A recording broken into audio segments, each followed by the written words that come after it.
Once somebody told me, don't tell them that you're Polish. Thank you. Yes, I am. The courtyard, in the school at Hogwarts was actually made from foam. Oh, Yeah, it was like rubber, how did you get into Sylvia Young Theatre School? which guys are more reliable and more. I have a strong feeling within my heart and soul that I was being protected by a higher force. I would go as far as to say spells. I'm not a witch. She's not a witch. I was very nervous walking around at night in the UK. He said to my mum's friend, he was like, we're both very naive about the music industry. Like, yeah, Polish people are more reserved, and I think Maltese people are more warm. I would always use Tinder. Hello, everybody. Today, I'm with Nicole Camilleri, singer-songwriter, voiceover artist, a poet, and a creative soul. She has one of the most captivating voices you'll ever hear. She's half Polish and half Maltese, but she grew up in London, where she attended the famous Sylvia Young Theatre School, amongst legends like Dua Lipa and Rita Ora. Now she's here to tell us her story. Nicole, first of all, thank you so much. Thank you. So, Nicole, growing up in London, can you describe how London was at that time? How was it? And can you describe the community there? Was there a big Polish community? Yeah, so I grew up in northwest London. Mhm. Um, it was a nice area. I really liked growing up there. And I was born in Hampstead, so again, that area. Mhm. My mum was very involved with the Polish community in London. We would go to Polish church every Sunday. We performed in a Polish theatre in Hammersmith as well when I was growing up. And most of my friends were actually half Polish, half English, and we went to school together. So yeah, I was very, very much involved with the Polish community. I would also go to Polish school on Saturdays, which is where I learned to speak Polish so well. And of course, my grandma, she was also a Polish teacher. So, your father is Maltese and your mother is Polish. Yes, Which culture do you identify with the most? that's a really interesting question because I feel, and I might be wrong here, I feel like Polish people are more reserved. Maltese people, honestly, I've only been to Malta like twice in my whole lifetime. But I just feel like the culture there is more warm, Mediterranean, heart-centered, whereas, yeah, Polish people are more reserved. And I think Maltese people are more warm and like just drawing from the Mediterranean culture. Although I haven't connected as much as I've liked to with Malta, as much as I have with Poland, I do actually feel like I'm more connected to Malta than I am to my Slavic roots. Even though you grew up around the Polish community at that time. Yes, yeah. When did you realize that you have a special voice? When I was growing up, I would always sing in the car with my mum and, listen to music and dance, just very creative. What kind of music you were listening to at that time? I would listen to The Carpenters. It was one of my mum's favorite bands. Alison Moyet, very kind of, emotional lyrics, emotional music. I was very emotional as a child as well, so it was a great outlet for me to like express my emotions. And I listened to a lot of Celine Dion as well, but I think a lot of us millennials did around that time. So yeah, and then around the age of 11, 12, when I was already at Sylvia Young, one of our classmates passed away. She had very serious health problems, and me and my friend decided to write a song for her. And that was one of my first songs that I wrote on the piano. What's the title? I can't remember. Oh, it was called Safi. It was just her name. But that was the title. And we played it at her funeral at school. And then since then, I just started writing more songs. I had a little keyboard. And at the moment I don't even know how many songs I have, so many. But I'm trying to pick which ones are going to go on the EP album. How did you get into Sylvia Young Theatre School? I auditioned I think it was my mum who suggested it to my dad. They were both like, yeah, you know, this is a good idea for Nicole. And I auditioned and I just got in. How was it there? How was it? Well, we had 3 days of academic studies, and then we had 2 days of vocational. And so vocational was like, acting, singing, dancing, and elocution, so speech lessons. Yeah, it was very, very hard work. I remember, you know, we would do like proper workouts every week, like sit-ups, press-ups, all sorts of things just to get really good, like to get fit. Because we were also on like an acting agency where we'd get cabarets and all sorts of jobs in the entertainment industry. And also just that kind of lifestyle where, a lot of the time, even on Monday, Tuesday, Wednesday, if you had a job, you'd have to leave class to go and do your job and then come back and somehow manage to do your homework, get everything done on time, and get your GCSEs done, because we had Yeah. GCSEs in the UK, right? It was an interesting experience for sure. What kind of celebrities, I mean, today's celebrities were that Yeah. studied there? So Emma Bunton from the Spice Girls, but that was long before I came. Amy Winehouse as well, a few years before. She left I think she was only there for 3 years, and then she left. She was a bit of a rebel. Dua Lipa as well. She went to Sylvia's. Rita Ora, and actually she was in year 11 when I was in year 6.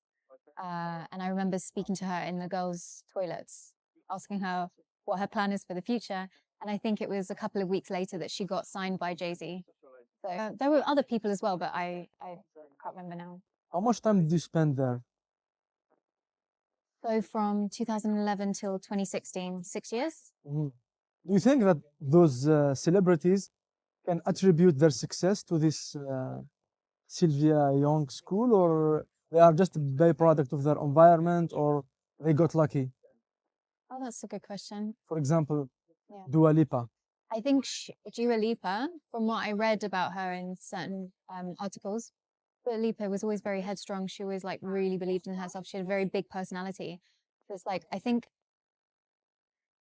more than anything, it actually depends on how much you believe in yourself, as opposed to the environment that you find yourself in, which is obviously helpful. If you can go to a school like that and network and be on that agency and find the right people, right pathways to move through your career, then yeah, of course that helps. But I think the main thing, the core thing, is that you have a very strong belief in yourself and you have that star quality, essentially. Speaking of networking, Yeah. you told me that you worked with the same producer as Bob Marley. Yeah. How did it feel working with the same guy who produced for the legend like Bob Marley? It was very surreal. Initially, I was like, why am I even here? I don't understand, like, the way that we got in touch and everything. It was through one of my mum's friends who used to work with her, who used to work for Island Records. And I was 15 at the time, and I remember me and my mum went there to his studio in Notting Hill. It was like a basement studio, and he said to my mum's friend, he was like, we're both very naive about the music industry. Like, we don't know what we're getting ourselves into. And it's true. We were both very naive. And I worked with him for 5 years. He mentored me. I wrote a bunch of songs and they were recorded, but they were never fully produced. I don't know why it worked out that way. I have a strong feeling within my heart and soul that I was being protected by a higher force, because especially the last few years, a lot of stuff has come out about the music industry being very, I'm not sure if I can use the word satanic, but yeah, I guess satanic, lots of weird things going on behind the scenes. Thank you. So yeah, I was being protected for sure. Yeah. Then you went to film school. Yeah. I film studies. Film studies, Yeah. and anthropology and visual practices. Yeah. Why did you choose anthropology? I read a book by Carl Mannheim called Ideology and Utopia. And in that book, he was talking about all different academic subjects. And there was a chunk about anthropology. and how anthropology is like the most interdisciplinary subject of them all. So it kind of connects everything. Because I could never really like choose what I wanted to do. It was cool for me that anthropology kind of connected everything together. Mhm. Yeah. So And you told me that you worked in the entertainment industry. yeah, You did dubbing work for BBC, yeah, Channel 4, yeah. and you also played extra roles in Harry Harry Potter's Potter. movie. Yeah. Yeah. How did you get them? And what's the difference between working in this industry comparing it to corporate job? I'll answer the last question Yep. first. Yeah. It's definitely more exciting than a corporate job. Yeah, it's exciting than filling Excel sheets. Yeah, definitely. I mean, we all Yeah, have to do it sometimes, sometimes. and Yeah. there's nothing wrong with it. But for me, yeah, definitely. For the more creative people, it's definitely difficult. All the jobs that I got within the entertainment industry were through the agency at Sylvia Young Theatre School. Uh, so yeah, I would get paid for it. I would also get royalties. I still sometimes actually receive royalties for some things that I did dubbing for BBC. How was the Harry Potter Yeah, the Harry work? Potter experience. So I remember the first time we went to the Harry Potter set in Shepperton Studios. Mm-hmm. I can't remember now which one I was doing. I think it was like Harry Potter and the Prisoner of Azkaban. And I remember it was such a surreal experience because the courtyard, you know, in the school at Hogwarts was actually made from foam. Oh. Yeah, it was like rubber. Mm-hmm. It wasn't real stone. So when we were walking on it, it was like, you know, bouncy. So cool. Mm-hmm. And Maggie Smith was there. There was a scene where when Dumbledore dies, we had to stand in a line and they gave us like fake tears. Emma Watson I was know, there. yeah. She was there, and Ron. So Were you a fan of Harry Potter at that time, or it was um, the first time you got introduced to the Hogwarts world? I wouldn't say I was a fan of Harry Potter, but I did really enjoy watching the movies. I never read the books though. Yeah. Mm. How was psychology behind it? How were people interacting with each other On set, on set or outside? we had like little groups and little like what do you call them, caravans outside for each group, and we would just do our homework there, like study maths, English, all of that, when we were on set, and then you know we just there was a lot of waiting around, a lot of constant takes, all of that. So um, yeah, it was definitely a bit of a draining experience in some Mm. ways. I think you have to do a lot of retakes. Retakes, yeah. Oh, that's I the think when you're playing an extra role or someone who's just kind of like on the side, it's more draining than if you were playing like, the main role, because then it's obviously more exciting. You have more things to do and stuff. So looking back at it right now. Do you regret not pursuing the music professionally at that time when you started working with the same producer as Bob Marley? I did regret it for many years. Um, but as I mentioned before, I do realize now that I was being protected and that it just wasn't the right time for me. Mhm. And since then, like I've grown a lot, I've, developed. So I think now if I were to decide to go into the music industry again or work with people, it would be from a completely different standpoint. And I would be much more confident, much more equipped to handle Mhm. the stress that would come with that, Mhm. essentially. If you compare the entertainment industry between Poland Poland. and England, Hmm. what kind of differences stand out to you? Poland, here it's like heavily rap. And there's a lot of, I'd say, the way I see it, there's a lot of focus on rap music. And all kind of sounds the same to me. Um, in the UK, I think it's more eclectic music scene. Um, and so I mean, in the UK, there's also like a heavy focus on like, is it grime? Yeah, grime music, which is also like rap, but it's like more black rap. Mhm. As a Um, voice over artist, yeah. how did AI impact your work? Because you know that now there are some tools where you just give it 2 minutes of your own voice 11 and then labs. 11 laps and then it will clone it. Yeah. What kind of, let's say, precautions or regulations that voice over artists have in order to watermark their voice or protect it from being used by AI? I think you just have to make sure you read all the agreements if you're auditioning for things, and just make sure you read the fine print so you're not signing your voiceover. Mhm. But I think with apps like 11 Labs now, I don't know if these apps or these companies can actually just go on the internet, find your voice and clone your voice without your permission. I don't know. I don't think so, right? Yeah, but if you use them, they will. If you use them and you want to yeah. make money that way, then yeah, you would be signing over your voice in a way. I did think about it, but the income from that is not big. And what are your most noticeable work in the voiceover market? So I did a lot of language tapes for Oxford University Press.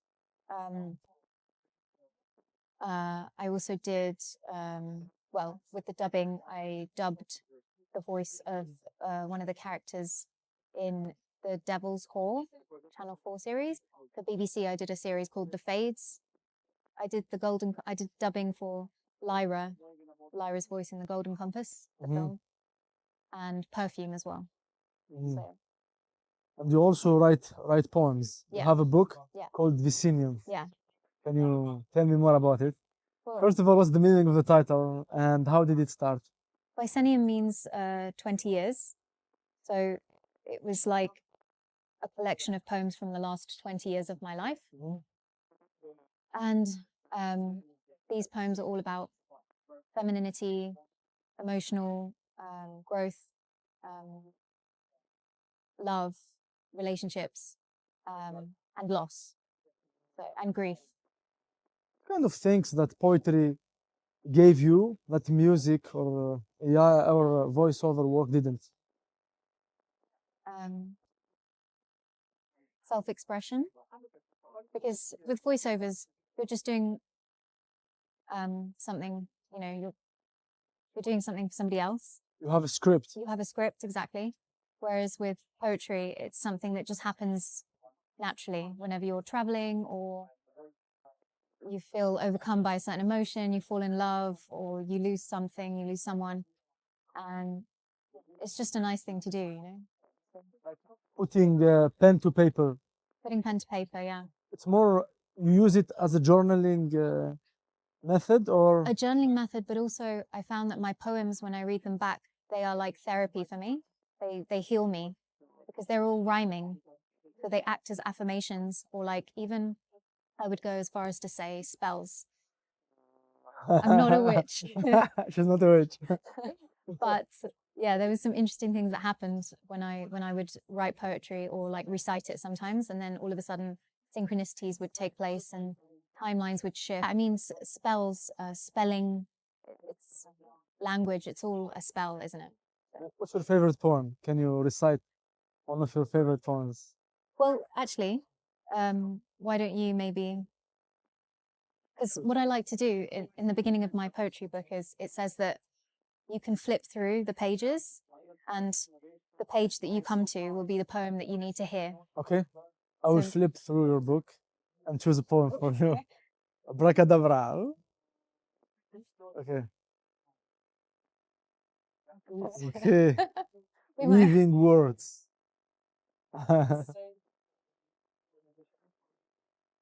Weaving words. Okay. It's not the best one, but we can read two maybe. Okay. Weaving words and music in a free form with a musical tapestry needle. In and out, the weaving continues. Yet the very first utterance is sacred, primary field of sound, ancestral worshipping ground. Let's dance to remember and dwell in the center of the heart. What was the occasion of this? Do you remember when you wrote this poem? I was dating someone who was very connected to the earth. He actually showed me a lot about like nature and how to connect with nature and how to slow down. Because when you slow down, time speeds up. Yeah. You know, it's like that kind of peaceful approach to life. And he would always talk a lot about the ancestors, and we would drum together. So I have a drum that I bought in Bolivia, and there was just like a really nice connection that we had around that. So. Not a good memory or a good memory. No, it was good memory. Okay. It all kind of fell apart later, but the original, like, it was nice. Yeah. So speaking of dating, Yeah. how was dating in England and in Poland? Some kind of differences that stood out to you? I never really had much luck dating in In what London. terms? Well, London is a very isolating place. Like, I was also very like introverted at like university and during school and stuff.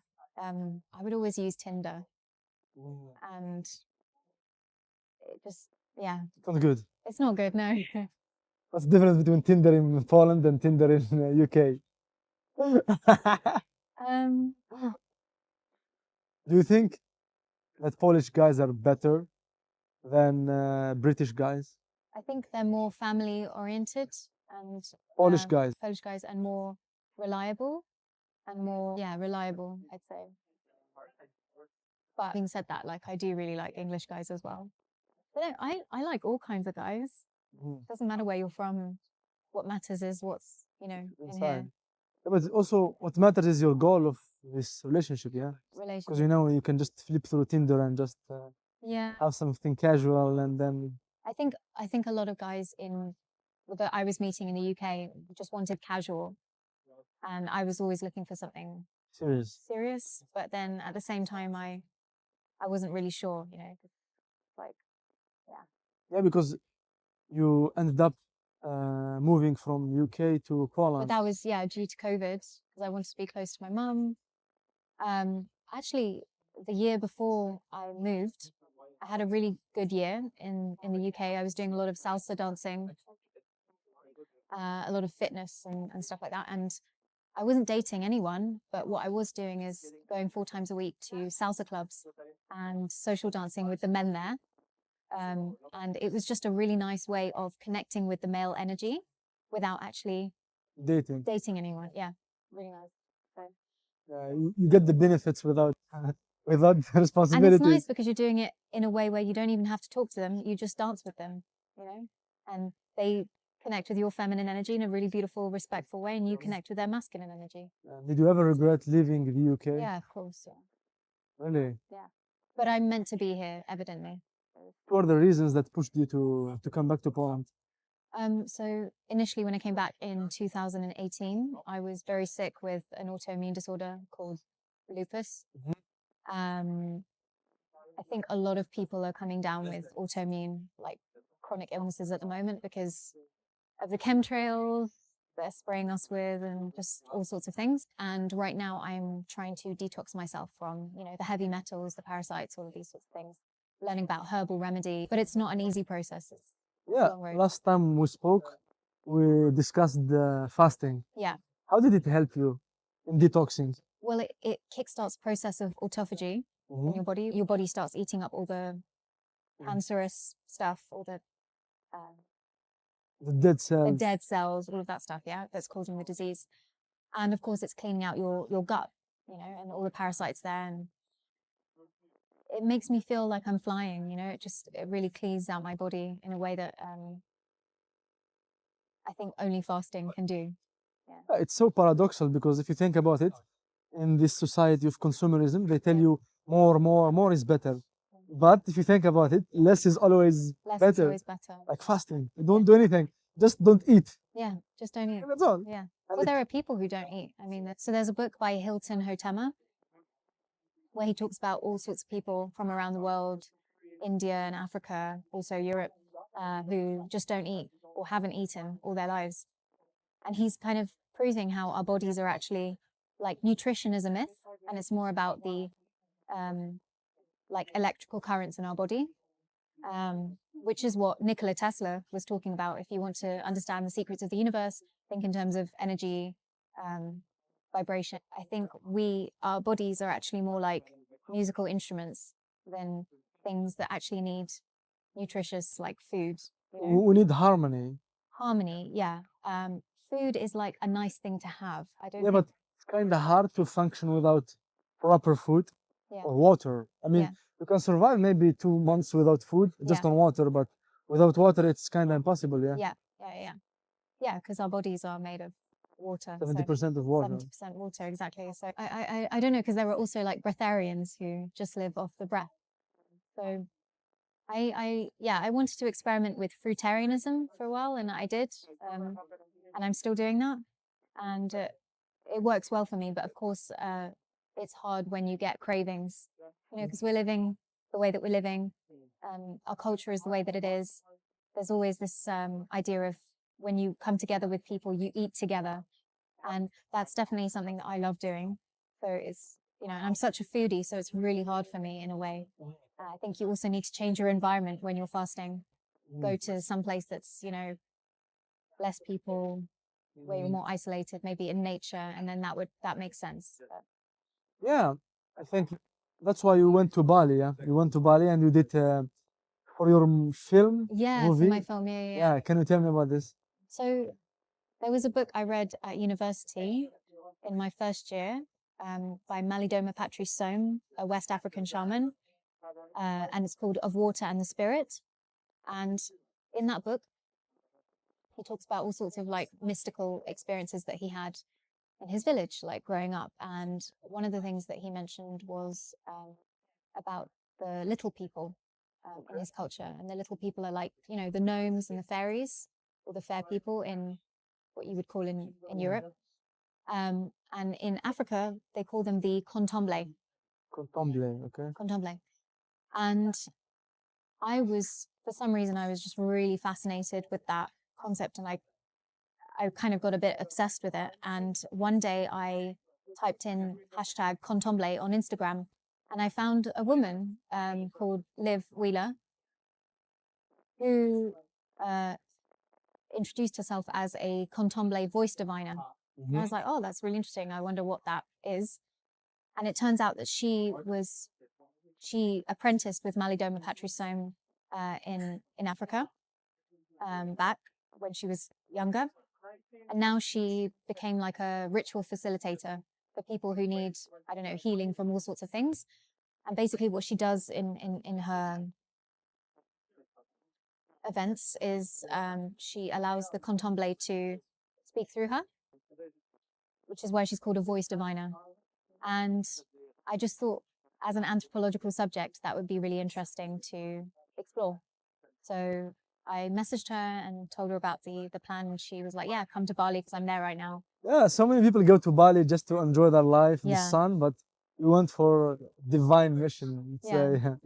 But Bali in itself, have you ever been? no. Oh, you should go. It it has this energy of this motherly energy. Every morning when you wake up, you hear the roosters, and you know, people give offerings, and you can smell the incense, and it's just such a beautiful, harmonious environment to live in. Yeah. Do you think that this experience shaped the Nicole that you are now today? Yeah, I think every single travel experience shapes you. I'm sure you would Yeah, Poland say the shaped same, me right? so much. But yeah, right. There you Poland, go.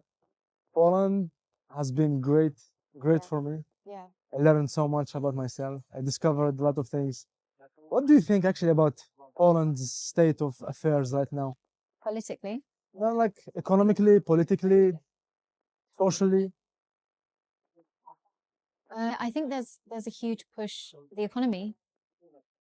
I think from what I know, they're selling a lot of Polish businesses to foreigners instead of keeping it Mm. within Poland. I don't think that's a good move. Um, But do you think Poland is growing in Europe compared to say past years? I think it was growing more in the past years when we had the Conservative government, Mhm. because they were trying to keep a strong hold on our assets. And right now, like,